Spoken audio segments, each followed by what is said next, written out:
Abra aí a sua Bíblia, no livro de Romanos, no capítulo 8, a partir do versículo 1. O título dessa mensagem é Lei e Graça, como viver sem confusão na vida cristã. Diz assim a palavra do Senhor: Agora, pois, já não existe nenhuma condenação para os que estão em Cristo Jesus. Porque a lei do Espírito da vida em Cristo Jesus livrou você da lei do pecado e da morte. No sermão passado, nós aprendemos algo muito importante, que é, pastor, que os nãos de Deus, quando Deus diz não lá nos 10 mandamentos, Deus não está sendo contra nós. Nós vimos nessa primeira mensagem que quando Deus diz não, na verdade, Ele está protegendo as nossas vidas, mesmo quando a gente não entende. Nós vimos que quando Deus diz não, na verdade, Ele está revelando o que está nos nossos corações. Nós vimos também que quando Deus diz não, aquilo na verdade é uma expressão do seu amor pelas nossas vidas. E vimos também que Deus mostra o caminho, embora a lei que aponta o caminho correto, a lei não tenha esse poder de transformar as nossas vidas. E aí você talvez pergunte, mas pastor, se a lei é boa, e se ela não tem o poder de mudar o nosso coração, qual o sentido da lei? A gente precisa entender primeiro o seguinte, que o problema nunca foi a direção de Deus por meio da lei. O problema está no nosso coração, está no nosso interior. Porque a lei, ela mostra o pecado, mas a lei ela não tem condição de remover o pecado das nossas vidas. A lei, ela aponta o caminho, mas ela não nos dá força para andar nesse caminho que ela aponta. E aí que muitas pessoas acabam se perdendo e ficando confusas na vida cristã. Por quê, pastor? Porque alguns, de tanto ouvir não, acham que a Bíblia é cheia de regras de não pode, não faça, não pegue nisso, não toque naquilo, e elas acabam presas no que nós chamamos de legalismo. A vida delas se torna uma camisa de força, e elas ficam engessadas. E muitas vezes elas tentam conseguir de Deus, por meio da obediência à lei, aquilo que Deus já deu gratuitamente. É como se ela estivesse tentando conquistar as coisas. Está vendo, Deus, eu estou fazendo as coisas certinho, então me abençoa aí, então me ajuda, então me concede aquilo que eu estou pedindo.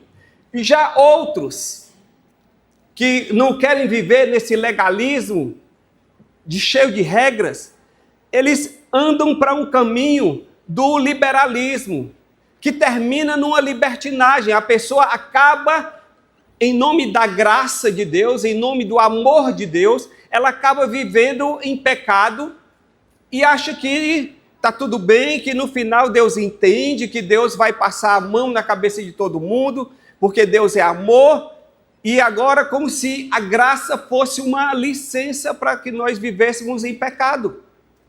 E aí nós temos esses dois extremos, pessoas que são extremamente legalistas e pessoas que são extremamente liberais.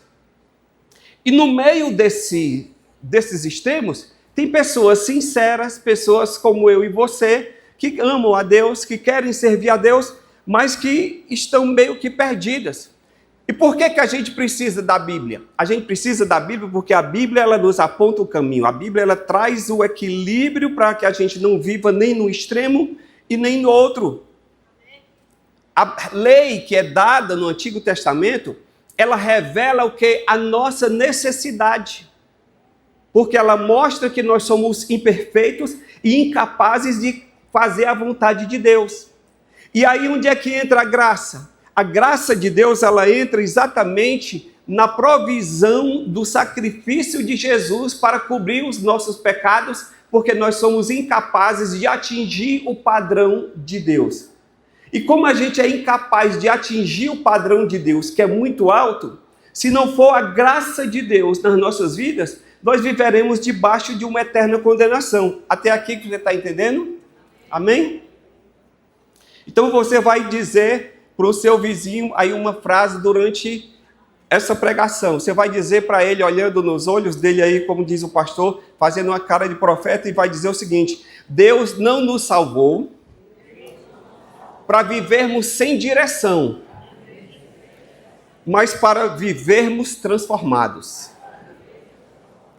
Lembre-se disso. Deus não nos salvou para que a gente fique sem direção, mas para vivermos transformados, para vivermos de uma forma diferente da forma que vive esse mundo. Então, vamos lá. Por que que eu preciso entender a lei e a graça? Para que eu não viva nessa confusão espiritual. Primeiro, por quê? Porque a lei, ela não nos salva, mas ela mostra quem nós somos. Romanos, no capítulo 3, no versículo 20, o apóstolo Paulo diz assim, ó: pela lei vem o pleno conhecimento do pecado. A lei, ela funciona como uma espécie de espelho espiritual. Ela revela as minhas atitudes erradas, ela revela as intenções do meu coração, ela revela os meus pecados escondidos. A lei é como se fosse um espelho espiritual, que quando eu confronto a minha vida com o padrão de Deus, eu vejo que eu estou distante daquele padrão, que a minha vida está muito aquém daquilo que deveria ser. Então, a lei, ela funciona como essa espécie de espelho. Mas o problema não está na lei em si. O problema está dentro de nós, que nós não conseguimos viver à altura daquilo que Deus quer. É como se a lei, ela mostrasse a nossa sujeira espiritual, mas só que ela não consegue limpar. Ela mostra o meu pecado, ela mostra quem eu sou, mas a lei em si, ela não consegue me limpar.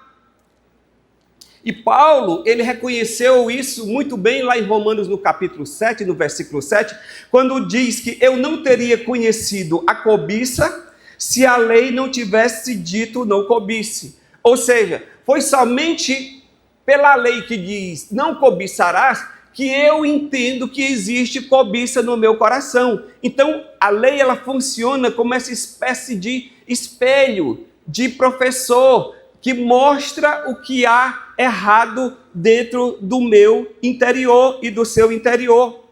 Portanto, a lei, ela não é uma nossa inimiga, mas ela é uma espécie de diagnóstico que mostra a nossa real situação, e ela aponta no final para Cristo, que cumpre toda a lei.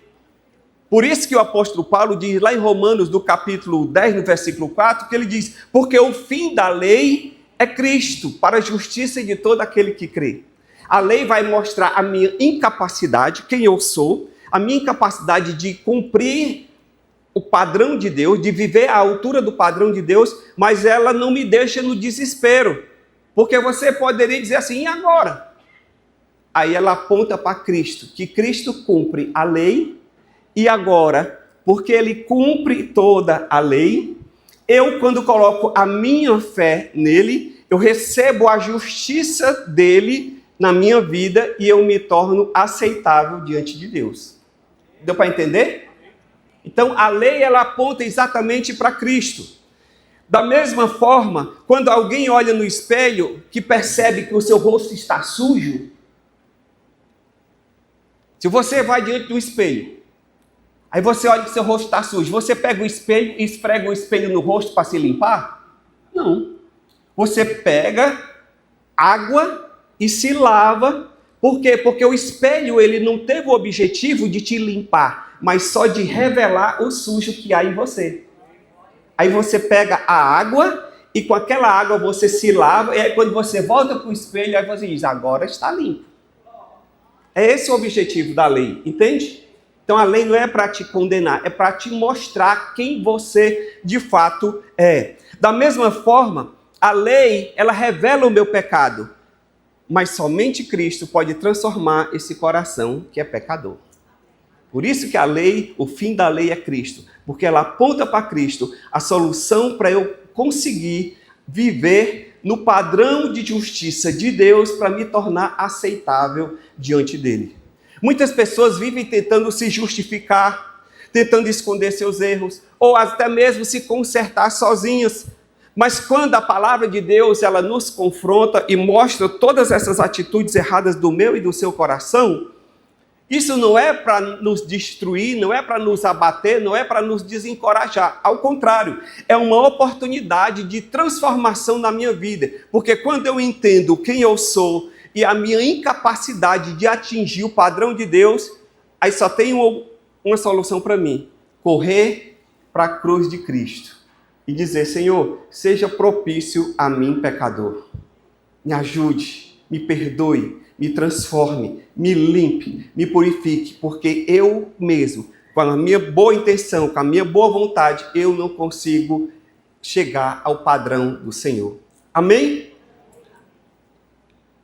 E a pergunta para você é o seguinte: Deus já mostrou para você a sua inadequação? Você já teve algum momento que você se examinou espiritualmente na sua vida e você sentiu que você está muito longe do padrão de Deus? É como se o padrão de Deus estivesse aqui, como o pastor costuma dizer, nível alto, e você está aqui, ó. Por quê? Porque você está aquém. E aí, não é para você se desesperar, é para você dizer: Senhor, me ajuda, tenha misericórdia de mim, me sustenta, me limpa, me purifica e me faz chegar ao nível do padrão de Cristo por meio da fé no seu sacrifício. Amém? Então, lembre-se, Deus não te salvou para você viver sem direção. Deus te salvou para você viver de forma transformada, de forma diferente da vida desse mundo. Amém? Segundo, o que é que a gente precisa entender? Primeiro, Deus ele nos salva. E só depois ele nos ensina a viver. Que é isso, pastor? Antes de Deus entregar os 10 mandamentos, lá em Êxodo 20, nós vamos chegar lá ainda, mas logo em Êxodo, no capítulo 20, no versículo 2, olha o que é que Deus diz para o povo. Eu sou o Senhor, o seu Deus, que o tirou da terra do Egito. Antes de Deus dizer para o povo: não matarás, não roubarás, não furtarás, antes de Deus dizer qualquer coisa, ele diz, a primeira coisa que ele fala é o seguinte: ei pessoal, eu sou o Senhor que tirei vocês da terra do Egito. Ou seja, essa ordem ela é importante. Deus não disse assim para o povo: obedeçam para serem libertos. Não. Ele disse: eu já libertei vocês, agora vocês vão aprender a viver. Porque vocês estavam vivendo como escravos no Egito. Vocês estavam vivendo sem liberdade. E eu não exigi que vocês fizessem as coisas corretas para eu libertar vocês. Ao contrário, primeiro eu vim a vocês com graça, primeiro eu vim, libertei vocês, agora que eu vou dar os meus mandamentos para que vocês aprendam como devem viver. Não mais como escravos, mas também não como teoricamente livres para fazerem o que quiserem. Porque deixa eu lhe dizer uma coisa, Deus não nos libertou para a gente fazer o que a gente quer. Quem está entendendo isso? Você sabia que Deus não te libertou para você fazer o que dá na sua cabeça? Muita gente acha o seguinte: eu sou livre. Canta até aquela música: eu sou livre, livre para te adorar. Aí pronto. Ela acha que porque ela foi livre, foi liberta, e agora ela pode fazer o que ela quiser porque ela está no tempo da graça. Não. Deus nos libertou para a gente fazer o que é correto. Deus se libertou para que você ande na sua vontade. Então Deus, ele primeiro nos salva e só depois ele nos ensina como é que a gente tem que viver. A obediência, ela não é um caminho para a gente obter salvação. A obediência, na verdade, é uma resposta nossa à graça de Deus que nos alcançou. Quando Paulo, ele diz lá em Efésios, no capítulo 2, no versículo 8 e 9 e 10, ele diz assim, ó: pela graça sois salvos mediante a fé. E isto não vem de vós, é dom de Deus, não vem de obras para que ninguém se glorie. Aí no versículo 10, ele diz o seguinte: porque somos feitura dele, criados em Cristo Jesus para as boas obras, as quais Deus de antemão preparou para que andássemos nela. Paulo está dizendo o seguinte: ei, meu irmão, você foi salvo pela graça, não foi pelas obras, não é pelo aquilo que você faz, não é pelo teu mérito, não é pela tua bondade, não é porque você é bom cidadão, não é porque você é bom pai de família, não é porque você não faz mal a ninguém, não é porque você é tipo uma lesma ou uma mosca morta que não ofende ninguém, não é por isso. Você é salvo pela graça de Deus. Agora, deixa eu te dizer, uma vez que você foi salvo, Deus tem um caminho, Deus tem um propósito, e Ele criou esse caminho, o caminho das boas obras, o caminho da retidão, para que você ande nesse caminho. Então, por isso que você é salvo, não é para fazer o que você quer, você é salvo para fazer a vontade de Deus, que é esse caminho que Ele trilhou para você. Porque você foi salvo, Ele agora vai te ensinar a viver, porque você não sabia como viver. É por isso que a palavra, quando a gente vem para a igreja, a gente tem a instrução da palavra. Quando a gente lê a Bíblia, a gente tem a instrução para a gente aprender a viver. Porque antes você estava escravo do pecado, escravo de Satanás, você não tinha vontade própria, você não se dominava. E agora, porque você foi salvo, agora você é livre para andar no caminho que Deus estabeleceu para você. Essa é a diferença. Isso é graça de Deus. E quando a gente não entende isso, a gente vive a vida cristã debaixo de um grande peso. É culpa constante, é como se a gente nunca conseguisse atingir o alvo de Deus para a nossa vida. A gente vive com o sentimento de culpa. A gente fica no esforço excessivo de tentar agradar a Deus de qualquer jeito. E a gente fica numa insegurança espiritual. Por quê? Porque uma hora a pessoa se sente salva, porque ela está em comunhão com Deus, e na hora que ela pisa na bola, ela se sente perdida, e aí fica nessa insegurança, como se Deus tivesse ela tivesse com uma pétala, e ela fica arrancando, dizendo assim: bem me quer, mal me quer. Bem me quer, mal me quer. Deus uma hora bem me quer, noutra hora Ele mal me quer. Isso não é vida cristã, isso não é vida com Deus. Você precisa entender isso, que a graça de Deus, ela te tira desse peso do legalismo. Deixa eu lhe fazer uma pergunta. Por exemplo, um bombeiro, ele primeiro tira alguém do incêndio, para depois ele instruir aquela pessoa a não entrar mais naquela situação. Ou você acha que quando a pessoa está lá com a casa pegando fogo, o bombeiro está aqui do lado de fora e diz: vamos lá, vamos testar os primeiros socorros. Como é que está aí? Você já sabe fazer descompressão, você sabe fazer ressuscitação. Ora, mas se a pessoa está lá, a casa pegando fogo, o que é que ela precisa? É que o bombeiro tire ela daquela situação de risco. Depois ele pode ter o tempo todo. Seu bombeiro, o senhor pode me dizer 24 horas por dia aqui como é que eu evito aquilo, mas me tire logo do meio do fogo. É assim que Deus faz. Deus primeiro ele nos tira do meio do fogo e depois Ele vai nos dar as instruções. Você entende isso? É isso que Deus quer para a nossa vida. Então, a lei, ela funciona como esse espelho, como esse holofote que mostra onde nós estamos errados. Ela funciona como uma espécie de bombeiro que mostra onde a casa está sendo incendiada, para que o Senhor nos tire daquele incêndio. Porque quando Ele nos tira, agora a gente fica seguro e vai aprender a andar conforme a vontade dEle. Primeiro Deus, Ele nos tira do incêndio e depois Ele nos orienta como permanecer seguro. Primeiro Ele nos salva e depois é que Ele vai nos ensinar a viver. E tem muita gente, irmão, tentando merecer aquilo que Deus já ofereceu gratuitamente. Às vezes você chega para uma pessoa e diz: me diga uma coisa, se você morresse hoje, você tem certeza da sua salvação? Sabe o que as pessoas dizem geralmente? olha, eu estou tentando fazer por onde? Estou tentando merecer. Não faço mal a ninguém, não ando, apenas sou um trabalhador, sou um pobre latino-americano sem dinheiro no banco, sem parente importante, vindo do interior, mas tudo bem, eu estou aqui tentando viver uma vida direitinha. Não é isso. Você não precisa tentar se esforçar para conseguir aquilo que Deus já te ofereceu gratuitamente. A salvação você nunca vai conquistar. A salvação ela vem gratuitamente por meio de Cristo.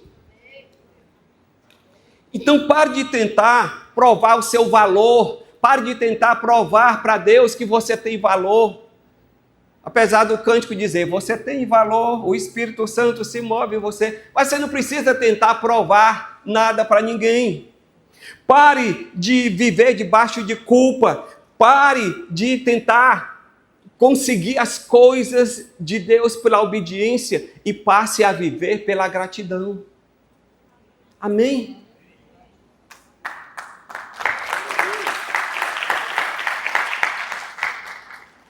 Pergunta é, você está servindo a Deus por amor ou por medo? Porque tem muita gente que serve a Deus por medo.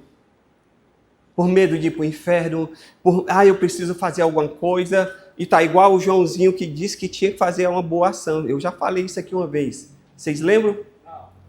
O Joãozinho estava na escola e a professora disse, olha, a tarefa dessa semana é você precisa fazer uma boa ação. Hoje é segunda-feira, até sexta-feira você precisa fazer uma boa ação. E aí, passou segunda, passou terça, passou quarta, passou quinta, e o Joãozinho nada de encontrar uma oportunidade de fazer uma boa ação. E aí quando foi na quinta-feira, já terminando o dia, no dia seguinte era a aula da sexta e ele tinha que já levar a tarefa. E aí ele, desesperado, ele olhou e viu uma senhorinha assim, perto da rua. E aí ele pegou aquela senhorinha lá, pegou no braço e atravessou aquela senhora no meio daquela rua ali, daquele trânsito.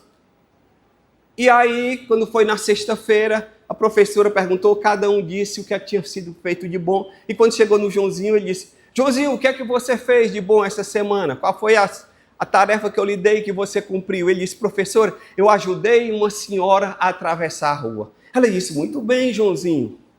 Parabéns para você, estrelinha. Ele disse, professora, só tem um detalhe. Deu muito trabalho. Ela disse, por quê? Porque ela não queria atravessar a rua. Ele viu a mulher e ele atravessou a mulher porque ele achava que ia fazer uma boa ação. Tem gente que vive assim, querendo fazer algo para conquistar Deus com a sua bondade. Ei, irmão, Deus já te deu. Amém? Deus já te deu por sua graça. Você não precisa fazer esforço para merecer e provar nada para Deus. Terceiro, você precisa entender completamente a questão da lei e da graça de Deus para você não viver em confusão espiritual. E aqui é um pouquinho mais complicado. Por quê, pastor? Porque você precisa entender o propósito da existência da lei e a sua aplicação. Quando Paulo diz lá em Colossenses, no capítulo 2, no versículo 16, ele diz que todas as coisas têm sido sombra das coisas que haveriam de vir. As coisas do Antigo Testamento, Paulo fala, elas são uma sombra daquilo que haveria de vir no Novo Testamento. Por isso que ele diz, a lei aponta para Cristo. As coisas do Antigo Testamento apontam e se cumprem no Novo Testamento. Grande parte da confusão espiritual acontece porque muitas pessoas não entendem alguns aspectos da lei na Escritura Sagrada. Em Israel, a lei ela tinha 3 distinções, cada uma com um propósito, para você entender. Primeiro, tínhamos a lei civil, que era a lei que organizava Israel como uma nação. Era uma lei perfeita para aquele tempo, só que ela não se aplica a nós hoje. Por exemplo, só um exemplo de lei civil. Lá em Deuteronômio 19:14, fala que você não pode remover os marcos da sua propriedade. Em outras palavras, você não pode pegar a sua cerca aqui e avançar, botar 1 metro avançando na cerca do vizinho. Não pode, que é o direito de propriedade. Você não pode, comprou um terreno aqui, 10 metros de frente, aí você vai lá cercar aquele terreno e você coloca 11 metros, comendo 1 metro, avançando na propriedade do vizinho. Era uma lei civil, não pode. Por exemplo, Deuteronômio 22:8, quando você fosse construir um parapeito no telhado, porque em Israel as casas não tinham telhado,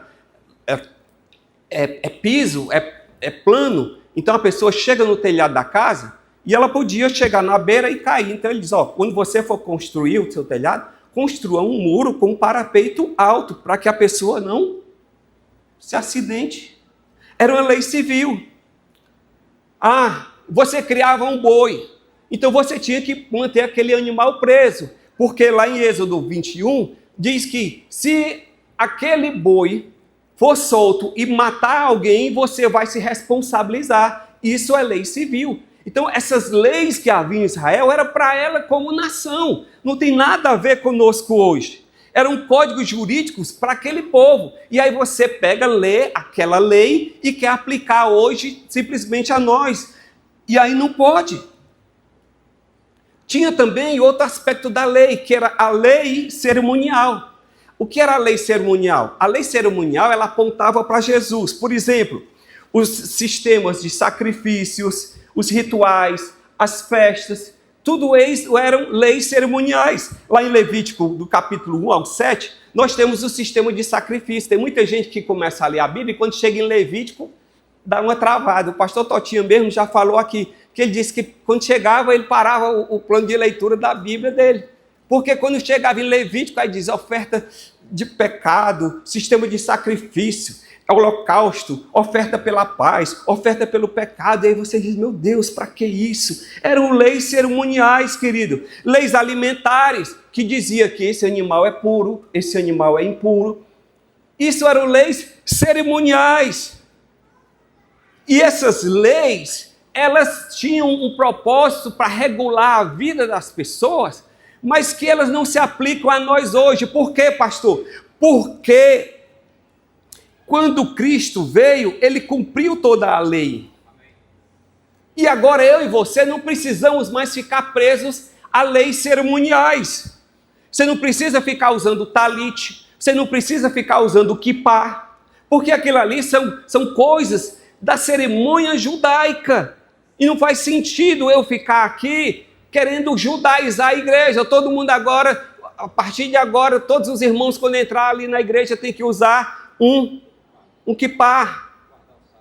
Tem que guardar o sábado. Isso é lei cerimonial. Você precisa entender isso. Isso, Jesus já cumpriu, tudo isso se cumpriu. Por isso que ninguém está aqui mais oferecendo sacrifício. Você nunca vai ver aqui na igreja pastor Pedro matando um animal aqui no altar e derramando sangue aqui. Só se for um churrasco ali no estacionamento, mas aqui no altar, não vai. Você não vai ver uma arca aqui dentro. Porque a arca é símbolo da presença de Deus. Isso era o Antigo Testamento, mas você não precisa de uma arca aqui dentro para poder dizer que Deus está aqui. Ou então você botar uma arca e a pessoa passar e dar uma oferta, e aí pega na arca, e aí a minha casa está abençoada, mas deixa a oferta. Não faz sentido. Isso é lei cerimonial. E temos um outro aspecto da lei. Qual é, pastor? O terceiro aspecto da lei é o aspecto moral. A lei moral, que ela expressa o caráter de Deus. E como Deus não muda, a lei moral de Deus continua válida hoje. Os 10 mandamentos, eles continuam válidos hoje? Sim, como princípios. Por quê? Porque ali expressa uma moralidade. E é isso que a gente vai ver ao longo dessa série. Então eu não posso agora ficar preso. Quando Levítico 19:18 diz amará o teu próximo como a ti mesmo, foi referendado por Jesus no Novo Testamento. Por quê? Porque é uma lei moral. Amar o próximo independe se é Antigo Testamento, se é Novo, independe se é Brasil, se é Chile, se é Paraguai ou Bolívia. Amar a Deus e ao próximo é um princípio espiritual, é uma lei moral. E isso aí não foi revogado, isso aí está valendo hoje. Você está entendendo? Então, a gente precisa ler a Bíblia e distinguir as coisas para que a gente não viva na confusão do samba do crioulo doido, achando que a gente está preso a coisas, a costumes que não fazem mais parte da nossa vida.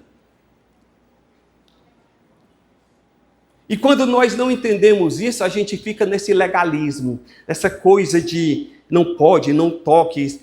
Você voltar uma pessoa ali na igreja, na entrada, para ver o tamanho da roupa da irmã. Se a irmã está usando brinco, se está usando batom, se está usando calça comprida, se não pode. Irmãos, isso é legalismo. Por outro lado, não pode também achar que aqui, se você veio cultuar a Deus, você não veio para uma praia. Você está aqui é na casa do Senhor, você não pode estar aqui como quem vai para uma praia. Porque mulher usa short. Ok, é verdade que short é roupa de mulher e tem muito short que a mulher sai. Mas você tem que entender que existem roupas e roupas. Então a gente precisa ter discernimento e bom senso. Ninguém vai estar aqui, o pastor nunca vai estar aqui pregando sobre usos e costumes. Mas existe um princípio espiritual que deve guiar a nossa vida, o princípio da decência, da moralidade, da santidade. Eu vou usar o meu corpo para glorificar a Deus e não para despertar desejos no próximo e vice-versa. Amém? E quando a gente entende isso, a gente consegue viver sem ficar debaixo de regras, mas sem também achar que tudo pode, vale tudo. A graça, ela não elimina a direção de Deus, mas a graça, ela nos ajuda a viver corretamente. Então nós precisamos parar de carregar esses pesos que Cristo não colocou sobre nós. Ele disse: tomai sobre vós o meu jugo e aprendei de mim, porque o meu jugo é suave e o meu fardo é leve. E quem vive debaixo da lei não experimenta esse jugo suave e o fardo leve. E por fim, por que eu preciso... Obrigado. Por que eu preciso entender a questão da graça e da lei? Porque a graça, irmãos, ela não nos dá liberdade para pecar, mas ela nos dá poder para mudar. Graça de Deus não te dá liberdade para você pecar, viver de qualquer jeito, mas a graça de Deus, ela te dá poder para você mudar a vida. Paulo diz lá em Romanos 3,31, anulamos a lei por meio da fé? De modo nenhum. Não é porque agora eu vivo pela fé que eu anulei a lei. Mas eu preciso entender que Cristo foi quem cumpriu a lei. Não sou eu que vou cumprir. Eu agora vivo pela fé. Porque eu fui alcançado pela graça. E não é porque eu vivo pela fé que eu agora tenho liberdade para pecar. Eu tenho liberdade para fazer e acontecer. Eu tenho liberdade para fazer aquilo que é correto. Eu sou livre do pecado, mas Paulo diz, eu sou escravo de Cristo. Só que a escravidão a Cristo é liberdade, é jugo suave, é fardo leve. E a gente não vive debaixo de peso de condenação, porque o próprio Paulo diz, portanto agora nenhuma condenação há para os que estão em Cristo Jesus. A graça, irmãos, ela não elimina o compromisso com a obediência a Deus, mas ela muda a forma como nós nos relacionamos com Deus. Eu não vivo mais naquela coisa de que Deus está medindo o meu desempenho espiritual. É como se Deus passasse em revista. Você vê quando um presidente visita um outro país, o que é que ele faz? Bota lá guardas, e o presidente passa em revista. E os guardas lá todos assim, tudo bonitinho, arrumado, engomado. E o presidente passa olhando, revistando todo mundo. Deus não está passando em revista aqui para verificar como um general olha para um soldado. Por outro lado, isso não te dá liberdade? Porque hoje é dia de revista, então eu tenho que estar com a farda bem limpinha. E nos outros dias que não tem revista? Não, eu não vou nem engomar. Qualquer jeito, por quê? Porque o general não vai passar aqui para poder fazer revista, então nesse dia eu posso andar com a farda amarrotada. Pastor, você que já serviu o exército, o soldado ele tem liberdade para andar todo desarrumado? Cadeia. Ah, mas naquele dia não foi dia de revista. Faz parte do métier, faz parte do compromisso dele, do regulamento dele, cuidar bem da sua farda.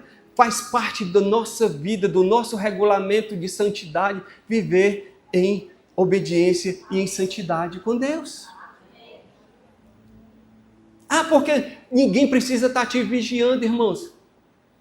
Você nunca vai ver ninguém aqui colocando pastor, colocando escuta, câmera, drone para poder lhe vigiar. Não. Você tem o Espírito Santo. O Espírito Santo vai te guiar a toda a verdade. O Espírito Santo vai te conduzir.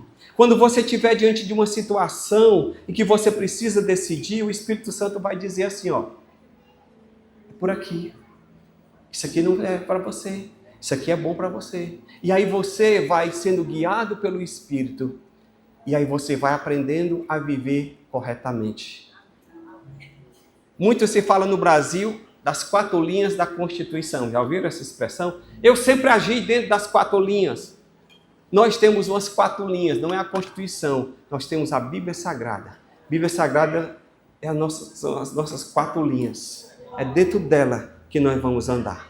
E aquilo que não vem de Deus não serve para nós. Amém? Antes a lei condenava, agora a graça nos leva à transformação. 1 João 2,3 diz, e nisto sabemos que temos conhecido a Deus, se nós guardamos os seus mandamentos. Você diz, eu fui salvo para viver de qualquer jeito. Você diz que conhece a Deus? Conheço. Eu aceitei a Jesus. Então vive em obediência aos seus mandamentos. Se você diz que conhece a Deus, obedeça aos seus mandamentos. Obedeça à sua vontade. A graça de Deus agora vai te capacitar, te dar poder para alcançar aquele padrão de Deus. Que a lei não te dava. A lei só dizia assim, ó, você não está lá, você está longe. Mas ela apontava o erro, mas ela não tinha poder para te transformar. A graça de Deus agora entra em ação e ela te transforma. É por isso que a Bíblia Sagrada diz que Deus é quem efetua em nós tanto o querer quanto o realizar. Ele coloca em nós o desejo de acertar e ainda nos dá poder para conseguir fazer aquilo que é certo. Isso é a graça de Deus. Vamos ficar de pé na presença do Senhor. Quem conhece a Deus começa a viver uma vida de forma diferente. Você não vai conseguir perfeição instantânea, não. Mas você vai ter uma transformação real. Diga para a pessoa que está do seu lado assim, ó, vida cristã não é perfeição instantânea, mas é transformação real. Irmãos, Zaqueu, ele mudou para ser aceito? Zaqueu, ele precisou mudar para ser aceito? Não. Primeiro Zaqueu foi aceito, depois ele mudou. É isso que o Evangelho faz. Deus te aceita, te chama do jeito que você está, com as suas mazelas, com os seus erros, com as suas imperfeições.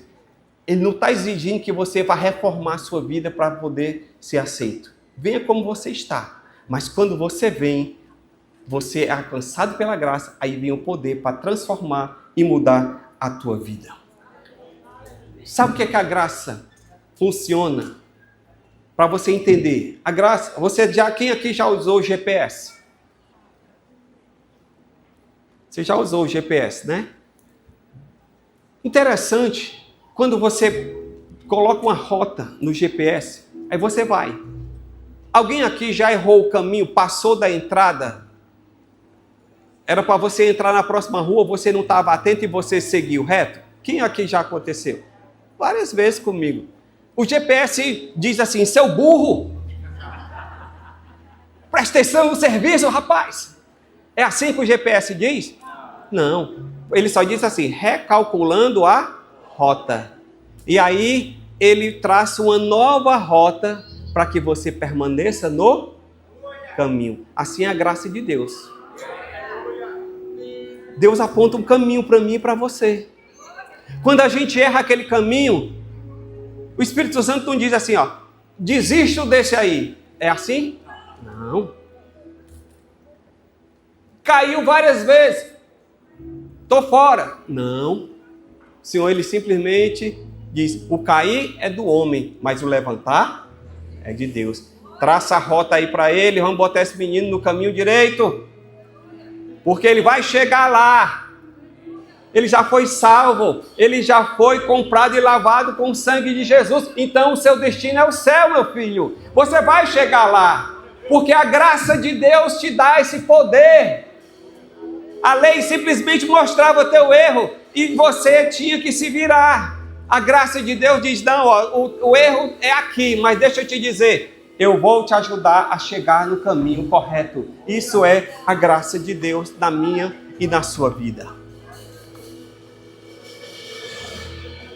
A graça de Deus, ela nos salva apesar do nosso pecado. E o Espírito Santo nos transforma a vida. Amém? Baixe sua cabeça aí, feche seus olhos. Pai amado, em nome de Jesus, nós queremos te louvar pela lei que mostra a nossa incapacidade de vivermos à altura do teu padrão. Mas nós queremos te louvar, porque nós não ficamos presos na lei. Jesus Cristo cumpriu a lei e trouxe a graça. E agora, Senhor, nós não precisamos mais ficar debaixo de peso, de condenação, mas nós temos o Teu Espírito Santo que nos ajuda, que nos santifica, que nos transforma, que nos molda, que nos orienta, que nos dirige, que nos conduz ao centro da Tua vontade. Então, somente nos ajuda, Senhor, a dependermos e andarmos em sintonia com o Teu Espírito Santo, para que o nosso coração, Senhor, nunca seja duro, que os nossos ouvidos nunca fiquem, ó Deus, surdos para a Tua voz.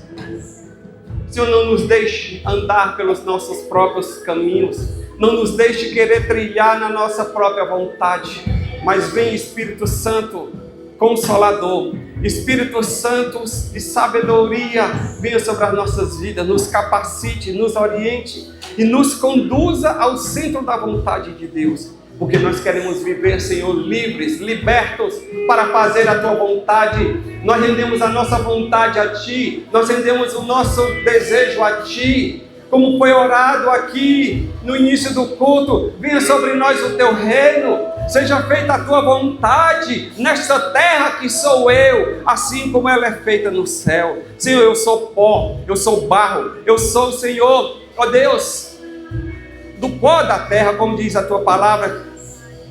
Vem sobre essa terra que sou eu, que é a vida de cada um de nós aqui, vem sobre nós e nos ajuda para que a Tua vontade se estabeleça na nossa vida, nessa terra que somos nós, assim como ela é feita plenamente no céu, para a glória do Teu nome, em nome de Jesus.